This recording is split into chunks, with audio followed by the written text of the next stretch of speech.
tayo ngayon sa Indang, Cavite. Medyo mataas na bahagi na... Oh my God! Medyo mataas na bahagi na to ng Cavite, kaya mas malamig kumpara sa mga ibang lugar sa Cavite. At kapag malamig ang panahon, malamig din ang lupa. Ang tumutubo kapag malamig ang lupa, suha. Yan ang ating hahanapin ngayon.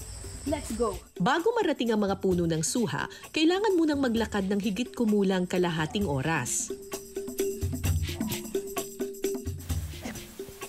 Sana na lang, mas masarap yung suha na makukuha natin dito. Kasi sabi nga nila, mas sumasarap kapag pinaghihirapan. O ayan, nahihirapan tayo ngayon. Sana may matamis na kapalit.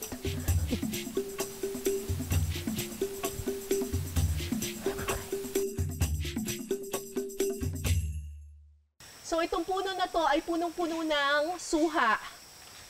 Meron akong panungkit dito. Wait lang.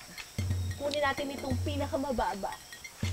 Teka lang! Ang hirap pa. Bakit kasi ang... Yan. Kuha ko na ba? Ito na po. Yan. Yan. Wow! Tsa!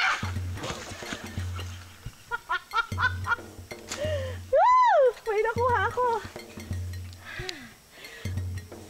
Hindi pa siya hinog.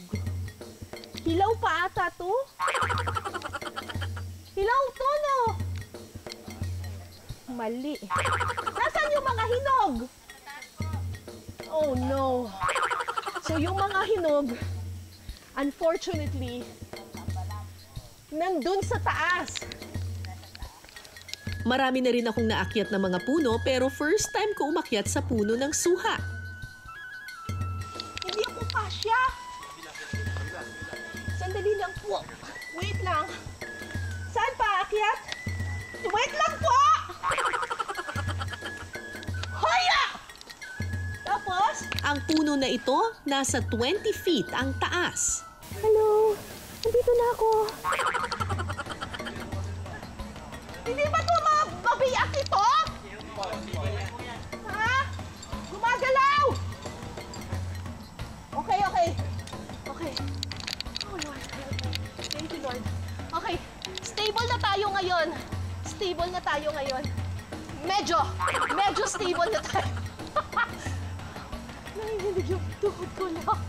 Sumakses tayo sa pag-akyat ng puno, mga kapuso.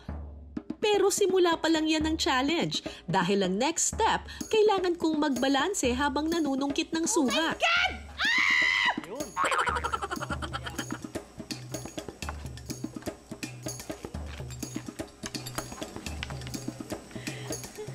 Yahoo! Okay. 1, 2, 3, go! Yes! Good job! Okay, ito, dito, pwede to. Isang ito. Eto na, ha? Yeah! What? Sorry po. Okay, next!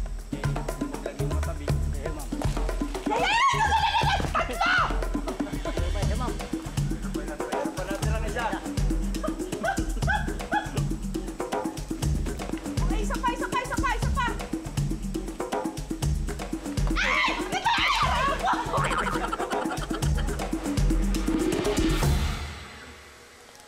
Maya-maya pa, habang nanunungkit ako ng suha, kinagat ako ng mga putakte o mga bubuyog. May mga kumakagat! May putakte! May putakte! Ano sa ito? Yang parupasan niyo mo. Ha? Tawagin na raw po yung suki. Ang kate!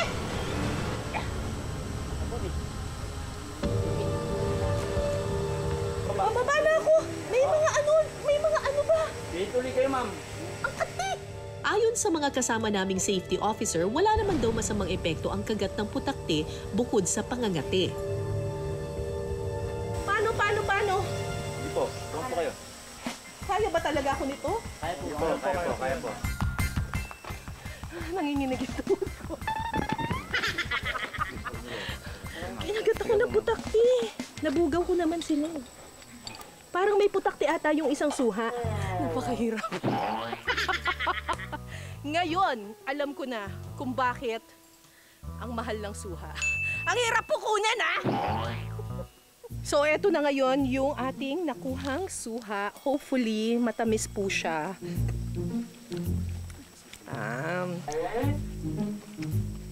Pwede na. May konti pa ring asim pero mas makatas. Dahil hindi pa masyadong hinog ang mga suha, perfect daw itong gawing pampaasim.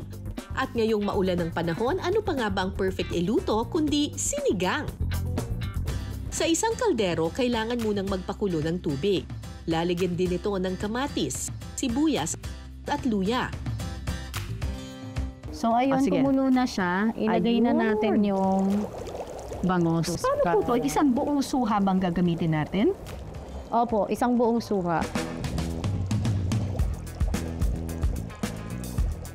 Kapag naluto na ang bangus, ilalagay na ang okra at labanos.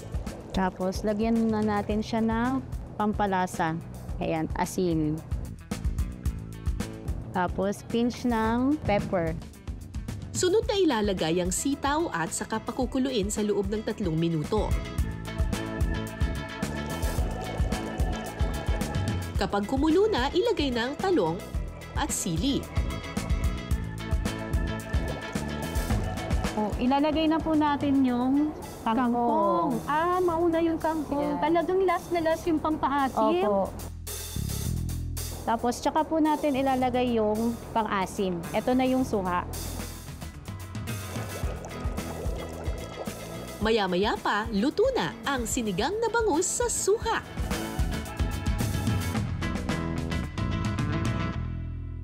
Naiintriga ako kung anong lasa nito. Parang mas lamang sa matamis yung suha kasi kanina.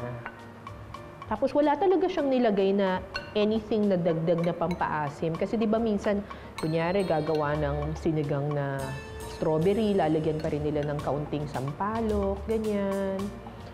Or kung ano mang sinigang, di ba? Eto, wala talaga. So tikman muna natin yung sabaw. Parang yung lasa niya yung parang pinangat na isda, ganon. Very refreshing. Hindi talaga siya maasim, tulad ng ina-expect na sinigang. Pangat yung peg niya. Yung asim galing lang siya dun sa very, very subtle na suha at saka very, very subtle na kamatis. Very refreshing. Saktong-sakto yung pagkakaluto ng bangus.